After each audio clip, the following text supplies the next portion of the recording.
dalal Cheikh Tidiane Gaye moom mooy conseiller bu secrétaire général Jamiyatu Ansaarud-Din sëñ Cheikh ñu ngi lay nuyu. waaleykum salaam wa rahmatulah. wa barakaatu sëñ Diarra maa ngi lay delloo nuyu di la fay. di jaare ci yow di nuyu ñi ngay liggéeyat fii yëpp ci groupe GFM fii. dañuy am mbégte dalal la rawatina li ñu war a waxtaanee ndax médiation boo xam ni jëmm ju tedd ji di Cheikh Mouhamadul Mahi Niass xalifa bu njabootu Niassène ak faydu Tijaaniya bi yëpp def na ko ca Soudan am ci ndam ndax ñëpp xam nañ guerre ba fa newoon Fanta Siro bi mu dem wax ba ñu nangu wéer gànnaay yi. doomu Sénégal def loolu dañ ciy am mbégte ak fierté bu mag a mag a mag rawatina nag yéen ngeen war a waajal ñibbiseem su ma juumul tey wala démb sax lañ ko jàppoon. mais waa Nations Unies ñoo ko ne foog nga xaar. ñu sargal la nga doog a mën a ñibbi ba tax na ñibbisi bi ëllëg lay mujj doon. ñu dégloo si bismillah balaa ñuy dem ci secret médiation beeg nu mu demee ak xëy na fan la jaar ba ñoo xam ni ay fanweeri at a ngi ñuy xeex seen biir ñu mën a am jàmm. baax na jërëjëf sëñ Abdoulaye Der ñu ngi lay dellu beesal nuyoo. di nuyu ñi ngay liggéeyat fii yëpp. di jagleel nuyoo suñu kilifa Cheikh Mouhamadul Mahi Ibrahima Niass. comme ni nga ko waxee léegi xalif de la fayda Tijaaniya. xaadimul umma. buñ ko nuyoo nañ kilifa Medina yëpp. di sant yàlla ci invitation bi comme ni nga ko waxee. incha allah bu ñu yàlla mayee jàmm. suba la war a del ci Sénégal. incha allah. waa Soudan bi nga xam ne ñoom la gane ji woon dañ koo jox vol spécial boo xam ne ci lay ñëwee fii Sénégal. biñ ci jokkoo ak kilifa réew mi aussi ñu may ñu. avion bi wàcc fii aéroport Léopold Sédar Senghor. parce que depuis ba mu demee taalibe yëpp ñu ngi tënku ci biir Jamiyatu Ansaarud-Din ci gannaaw président bi pour waajal teertu boobu. donc bi nga xamee ne dañ ko bugg a defal teertu bu populaire. dañoo jokkoo ak autorité réew mi ñaan leen mu wàcc fii aéroport Léopold Sédar Senghor. moo tax may nañ ñu ko fii lay wàcc suba. ban heure. 14h. ñu ngi koy xaar. kon yéen a ngi woo taalibe yeeg bokk jullit yëpp. ñu ngi woo taalibe yi ñu daje ci aéroport Léopold Senghor. ñu ngi woo Sénégalais yi yëpp. parce que li tax ñuy oote mooy Sénégal moo am ndam. diine l'islam moo am ndam. te ñi dëkke Sénégal. soit ñun bokk ci diine l'islam comme ñun wala ñu nekk ay sénégalais tout court parce que ndam lii comme ni nga ko waxee léegi ndamal doomu Sénégal la. kon baax na buy ñibbisi Sénégal yi yëpp dem teertu ji ko. ndax bu yàggut rek bi fi Sénégal jëlee coupe d'Afrique bi ñuy teertu ñëpp a demoon teertu. parce que ndamal Sénégal waaw lii coupe d'Afrique u jàmm la yaakaar nañ nag ne coupe d'Afrique baax na. waaye nag ab xalif général. yaakaar nañ ne moom moo gën a fort coupe d'Afrique. surtout bu demee ci biti. am ndam lu yem nii nga xam ne moom la am. waaw naka la médiation bi demee. waaw médiation bi ni mu demee d'abord ñu leeral ne ñoom waa Soudan ci boppam ñoo sabablu. sëriñ bi dem foofu pour waxtaan ak nit ñi. ndax jafe-jafe ya fa am. parce que xam nañ ne Cheikh Ibrahima Niass. bëri nañu ko topp foofu. ay taalibe. bëri nañ taalibe. bëri na fa taalibe lool duñ dugg ci ay chiffres waaye am na ci ay téere yoo xam ne buñ ci demee ñu ngi wax naan jege na 8 millions. waaye dafa baax ñu indi taarixu. ñooñu nuñ toppee Cheikh Ibrahima Niass. muy benn Sénégal. mu ñoon xamoon nañ Nigéria. di kilifa ak Ghana amoon na fa mais Soudan buñ ko déggee ni nga wax. su ma la andilee taarix bi nag di nga xam ne. ndamal diine l'islam la. parce que Cheikh Ibrahima Niass en tant que taalibe Cheikh Tidiane. nekk doomu Sénégal nekk doomu Saloum nekk doomu Kaolack. Cheikh Tidiane mii suñu sëriñ ñun ñëpp dafa waxoon ne ñi koy topp. taalibeem yi ñëw après moom. dina ci am koo xam ne moom mooy nekk détenteur li ñuy wax fayda Tidiane. fayda Tidiane ya ci olof dañ naan mooy firi bëbb. bu ñu doon wax français ñu ne affluve. c'est-à-dire que loo xam ne nit ñi par vague la ñuy dugg ci diine l'islam dugg ci tariqa Tidiane.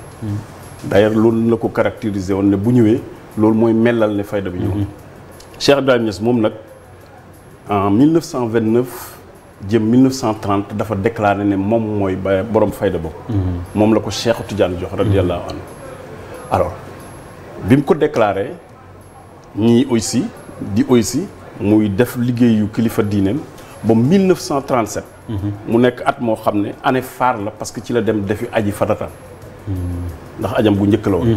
1937 boobu nag dafa daje ak ay kilifa diine ak ay kilifa àddina bokk na ci kilifa diine yi mu fa dajeet benn soudanais bu ñuy wax Abil Xaasim koo xam ne tijaan la woon ñu daje Màkka mais biñ dajee Màkka ñoom ak ñeneen ñu mel ni buuru Kano même année bi la ci la dajeeg Cheikh Ibrahima Niass foofa ñoom dañoo gisoon ne kooku Cheikh Tidiane doon wax moom la ñu dem beeslu ci moom seen tarixa Tidiane ñu yeesal ci moom bañ yeesloo ci moom également Abul Xaasim boobu noonu mu taqdim ko c'est-à-dire que mu def ko muqaddam ebal ko Soudan muy liggéey 1937 mais bi loolu amee année yooyu xam nga année 30 yi année yu jafe la woon mbir mi di doxe noonu boo à un certain moment Cheikh Ibrahima Niass yónnee fa beneen muqaddamam boo xam ne mauritanien la ñu koy wax Cheikh Al Hadi Ould Seyd Cheikh Al Hadi Ould Seyd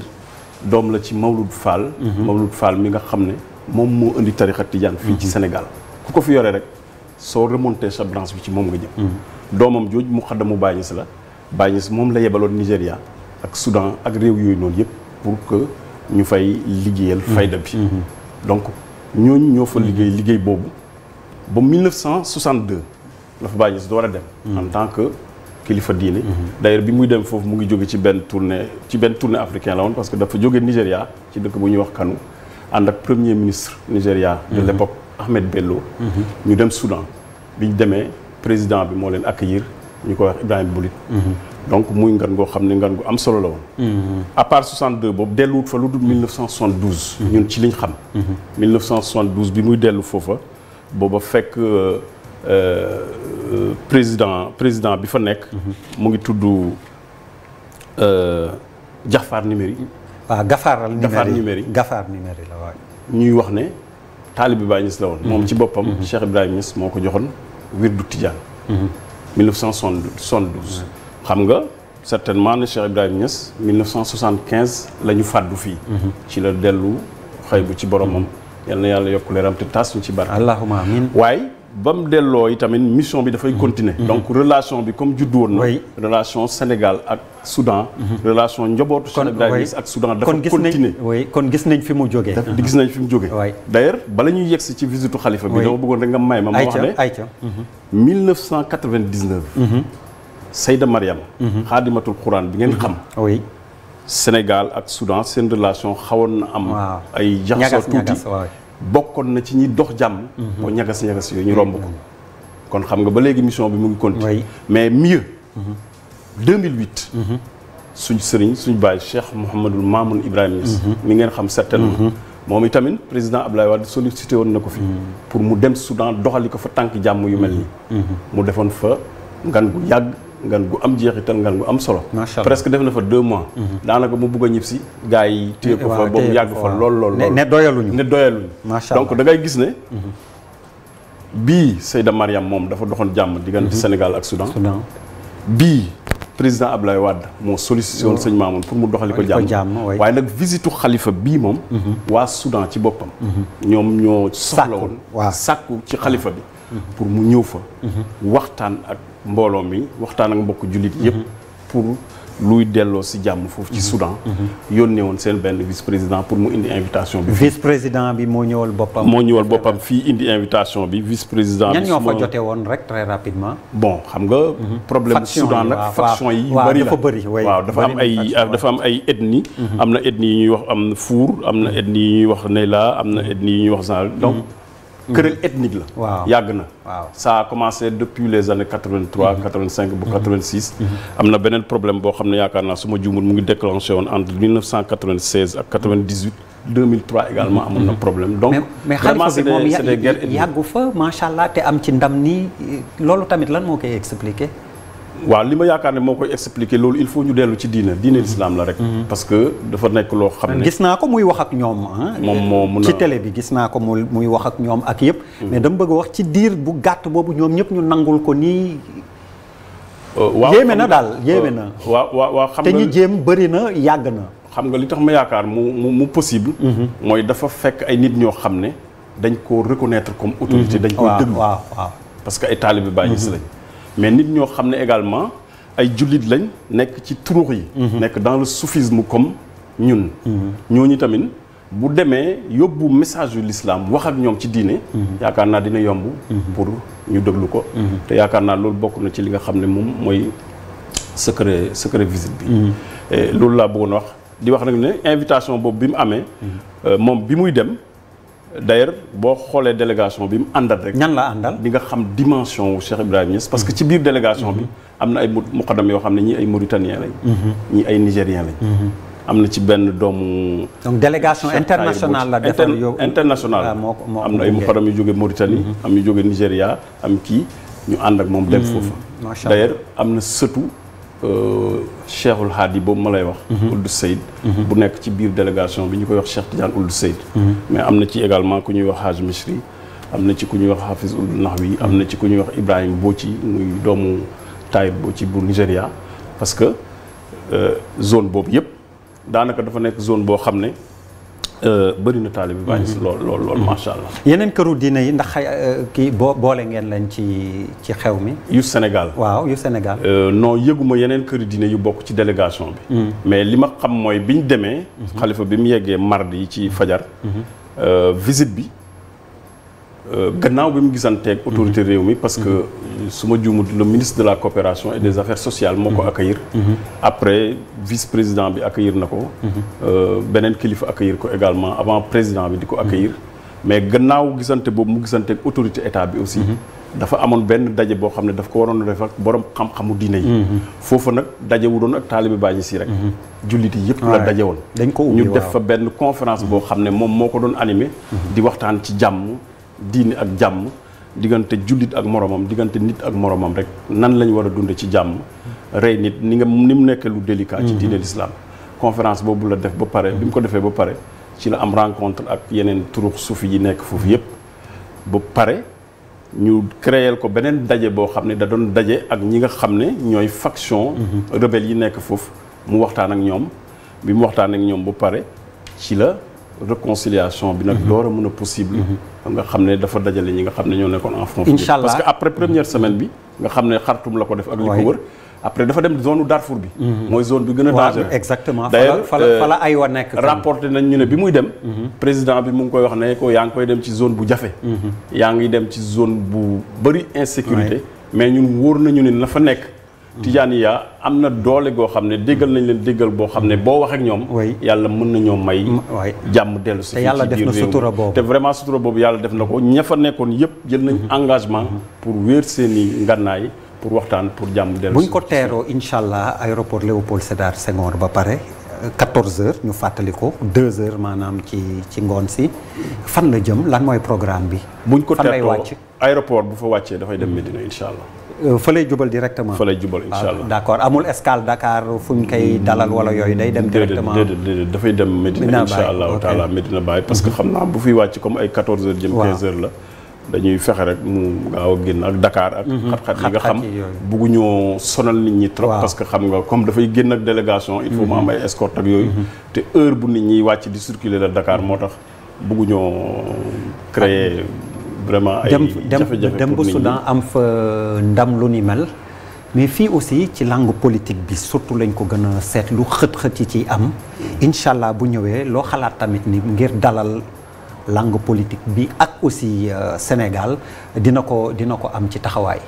waaw loolu yaakaar naa ne xaarut sax ba dem pour ñëw pour kiyaat ci parce que loolu moom dëgg la waaw dëgg la depuis ba ko fi yàlla tegee ba léegi waaw dégg nañ discours am dégg nañ discours bi bi mu nekkee xalif la Sénégal yëpp dégg discours bi noonu mais discours am loolu la mos a doon ñun ñi nga xam ne miin nañ ko xam nañ ko parce que ñun jaar nañ université maa ngi fàttaliku en 1987 88 ñun bi ñu nekk ci daayira étudiants yi à l'époque xalifa bi fi nekkoon El Hadj Abdoulaye Niass moom la ñu boolee toon nañu kii mooy seen njaatige Medina dee leen dal ci moom ba tey jii nii daayira étudiants yi bu ñu demee këram la ñuy dal macha allah donc il a toujours été un homme boo xam ne géopolitique internationale ak jàmm àddina bi ak rôle bi ci l'islam war a jouer da ko soxal ak gëm bi nga xam ne nit ñi moom la ñu war a gëm seen bopp gëm li leen yàlla may pour taxaw fas jom liggéey seen propre développement parce que développement réew du ay doomu jàmbur ñooy jóge ci biti ñëw andi ko doomu réew mee koy def te li may lancer appel surtout ñi nga xam ne ñooy jiite réew mi surtout fii Sénégal mooy ñu ngi am richesse yoo xam ne nañ ko jëlaale en compte. ci ni ñuy gérer réew mi. mooy kilifa diine yi. tey Medina Baye moo ay rek. mais kilifa diine yi yëpp. ay richesse yoo xam ne lañ. liggéey nañ fi liggéey boo xam ne suñ ko jëlee en compte ci doxal bi ñuy doxal réew mi. yàlla mën nañoo dimbale. ci économie gars yi dañuy wax théorie des avantages comparatifs. mais soo jëlee fi mu nekk nii Sénégal ak yeneen réew Mauritanie Soudan Nigéria et cetera. mais ñun.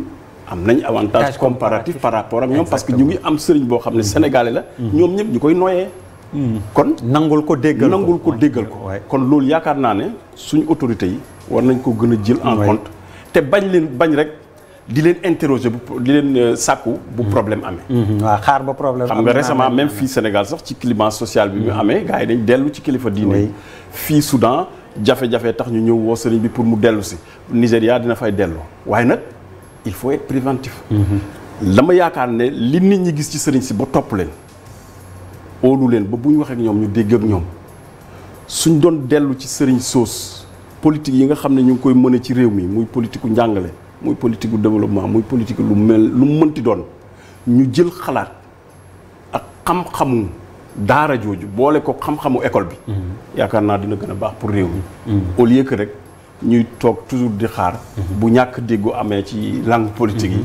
ñu door a dem ci sëriñ si pour oo leen ne leen kaay leen fay coow bi ak affaire yi. man daal loolu maa ngi ci seen kuréel gi tamit jaar na xëy na nga miineel ñu ko tuuti lan mooy seen taxawaay ci faydu bi. waaw kuréel gi moom mooy jamiyatu Ansaarud-Din. laajoon nañ ma ko benn bés ma ne leen man jamiyatu Ansaarud-Din su ma koy définir dama naan mooy Baay Ñas ak taalibe bi. parce que moom moo ne mooy saahibul faydu tijaan ñi ko gëm yëpp topp ko. mu créé jamiyatu Ansaarud-Din ne képp kuy taalibeem na nga bokk ci association boobu wutal ko récépissé en 1960 depuis le 31 octobre. 1960. avril lañ am indépendance. octobre 1960. récépissé bi en tête bi fédération du Mali moo ci nekk. kon xam nga kooku méngoo naag jamono. dëgg la kon Ansaarud-Din mooy Baay Ñas ak taalibeem. maintenant dañ ko war di organiser. di ko méngaleeg jamono parce que jamono dafay évoluer. ni nga xamee ne l'islam du nekk mukk en porte-à-faux am jamono kuréelu l'islam également dafa war di beesal boppam ba nga xam ne toujours dafay méngoo ak jamono jooju jamiyatu Ansaarud-Din boobu nag moom nga xam ne moo takki taalibe yëpp moo jël initiative depuis ba sëriñ bi demee ne buy ñëw dañ koy accueillir surtout bi mu demee ba dem ay fan ba nga xam ne résultat yu am solo yi nga xam ne dégg nañ ko ci ñu ne vraiment lii nag jar na ñu teral ko ni nga xam ne moom la ñuy terale bépp doomu Sénégal boo xam ne def na lu ko jar te yaakaar naa lii jar na ko moo tax vraiment jamiyatu Ansaarud-Din boobu nga xam ne tey ki ko jiite mooy Cheikh Mouhamadul Mounhamina Ibrahima Niass mu ngi oo ñëpp oote woon na waaye ñu ngi beesal oote boobu ci turam pour que sénégalais yëpp ñëw tertu seen doom seen kilifa diine boo xam ne beneen réewu Afrique yaakaaroon na ko mu dem doxal leen jàmm ba loola yàlla def ci tawfiix may ci ay ndam vraiment yaakaar nañ ne kooku buñ koy tertu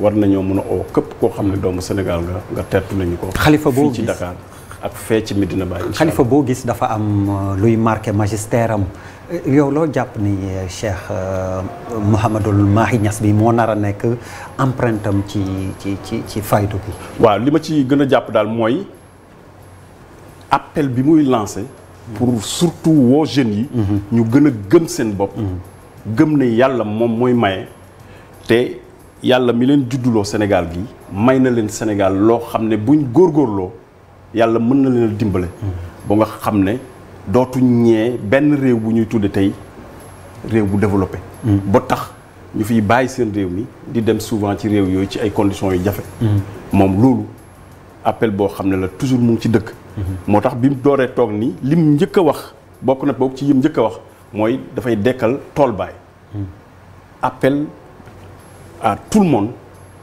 vers un retour vers l'agriculture na nit ñi dellu bay suuf si yàlla mooy maye te yàlla may na Sénégal ci biir suufam si loo xam ne suñu góorgóorloo yëngatu ci dinañ ci am suñ teraanga ñun ñëpp ba dootuñ soxlaa génn wala suñ doom yi di génn di dem feneen loolu daal xam naa ne lu ko soxal la te bam toogee ba léegi mu ngi ciy wax lu ko soxal la également discipline nit ñi yaru parce que yar bu amul daanaka développement mënta am yar bu amul développement mënta am soxal na ko itamit yar ci nit ñi jàng ñaar ci yëpp ñëpp yar muy askan wi di kilifa yi jiite ñëpp ñëpp parce que ñàkk yar moom fu mu nekk rek désordre lay tekki te désordre tawfeex mënu ci judd développement mënu ci judd. njàng mi yaa ngi ci doon addu ni mu bëggee it nit ñi jàng. xale yi ni mu bëggee nit ñi jàng rawat ñëpp la bëgguñu jàng. parce que d'ailleurs moom avant muy nekk xalif nii moom moo doon directeur institut islamique. El Hadj Abdoulaye Niass bi nekk Médina. gannaaw bi mu nekkee xalifa la ko jox kenn ci rakkam yi. mais moom xam-xam. dafa toll ci moom foo xam ne vraiment bu sañoon. su nekkee daal am na loo xam ne moo tax nit war di sonn mooy sàkku xam-xam. sàkku xam-xam. kon foo ko fekk mu ngi gëstu. mu ngi ci gëstu foo ko fekk mu ngi gëstu. kon sëñ Cheikh. te foo ko fekk mu ngi ittewoo ittey jullit yi ittey àddina bi. mu ngi déglu li xew et cetera toujours pour mu mën ci apporter contribution am ci solution. kon xëy na ñu dellu siwaat ci xew-xew bi rek moom la ñuy tàggoo lan ngay mujjee dénk téléspectateurs yi. waaw li ñu leen mujjee dénk daal mooy vraiment gannaaw sant yàlla bu baax beneen yoon. oo mbooloo mi yëpp. ñu ñëw dimbale ñu teertu lañu suñu sëriñ bi. fii ci aéroport Léopold Sédar Senghor suba. à partir de 13h incha allah parce que 14h la fi war a wàcc. ñu won ko ne ko. Sénégal gii nga jóge woon daal dem defi liggéey bu rëy yi bii doomu Sénégal bi yëpp yëg nañ ko te ñu ngi ñëw di la delloo njukkal ci façon bi toog janoog yow nga xool leen ñu xool leen ñun ñëpp ñu ñaanalante. nga dellu Kaolack. jërëjëf sëñ Cheikh. lu mel noonu également ñu ngi koy organiser Kaolack. Kaolack bu ñu fa yeggee daje bu gën a rëy ba Kaolack la. ci bés bi même ci bés bi même. parce que bu jógee fii rek day dem directement Kaolack. looloo tax kañ ngeen bëggu leen taxaw Dakar. waaw looloo tax bëgguñ taxaw Dakar. parce que Kaolack moom bëggu nañ ni ko président Ansaroudine bi waxee Kaolack daal bëggu nañ mbooloo moo xam ne. ban place lay doon. mbooloo mu yem ni mbooloom gàmmu daje fa. pour won sëriñ bi ne. kontaan nañ ci liggéey bii mu def ci biti. ban place lay doon digg Medina ci bayaal bi mooy fi ñuy gàmmu. mooy fi ñuy gàmmu. waaw fi ñuy kon gàmmu ngeen woote waat rek. gàmmu waat waaw parce que xam nga gàmmu sant yàlla la. ci feet. Cheikh Ibrahima Niass dafay wax ne ci diine l'islam su la indilee feet rek mooy jaamu yàlla moo jeex feet ñëw. ajuma da ngaa julli bu ajuma. dëgg la tabaski da ngaa dem aji. koor da ngaa koor ba ori. waaye lii tamit da ngaa doxi mission ci diine. am ndam vraiment ndam loolu yaakaar nañ ne war nañ koo mën a fête valablement comme gàmmu. sëñ Cheikh Tidiane Gaye ñu ngi lay gërëm di la sant. jërëjëf ñun ñoo leen di gërëm di leen sant yéen.